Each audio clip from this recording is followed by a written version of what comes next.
কিন্তু পুকুরের টাটকা মাছ ছিল। তো যাই হোক, এরপরে মাছগুলা কিন্তু সুন্দর মতো হাতে মাখিয়ে আমি বসিয়ে দিব। তো প্রায় সময় কিন্তু এভাবে আমি রান্নাগুলো করে থাকি। তো যাই হোক, সবগুলো মশলা দেওয়ার পরে দিয়ে এখন আমি সুন্দর মতো মাছগুলা দিয়ে দিচ্ছি। আর আমি এখানে কিন্তু সরিষার তেল দিয়েছি। সরিষার তেল দিলে কিন্তু এই যে ছোট মাছের কিন্তু আলাদা একটা গ্রান আসে। তো যাই হোক, এরপরে আমি এগুলো সুন্দর মতো মাখানোর পরে দিয়ে এখন একটুখানি পানি দিয়ে দিয়েছি। দিয়ে তো দেখেন আমার মেয়ে কতটা অসহায়ের মতো তাকাইয়ে আছে, কারণ হচ্ছে স্কুল থেকে এসেছে, অনেকখানি ক্ষুদা লেগে গিয়েছে।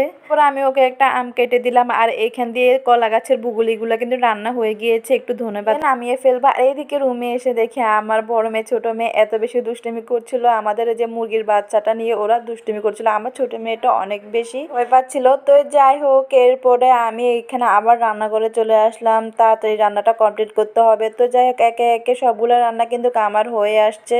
মাছের মধ্যে ধনেপাতা কুচিয়ে দিয়ে দিলাম, তারপর বরবটি রান্নাটাও বসিয়ে দিলাম। তো এখান দিয়ে আবার গ্যাসও চলে এসেছে। গ্যাস এলে তো রান্না করতে বেশিক্ষণ সময় লাগে না। যাই হোক, পুরো রান্নাটা কমপ্লিট হয়ে গিয়েছে। আর এখান দিয়ে আমি রান্না করার পরে আমার মেয়েদেরকে আমি খাইয়ে দিই, কারণ হচ্ছে আমার মনে হয় যে এটাতে আমার সবচেয়ে বেশি শান্তি লাগে। তো আজকের ভিডিওটা কেমন লেগেছে অবশ্যই কমেন্ট করতে ভুলবেন না। সবাই ভালো থাকবেন। আর হ্যাঁ, অবশ্যই অবশ্যই ফলো দিবেন। তো সবাই ভালো থাকবেন। আল্লাহ হাফেজ।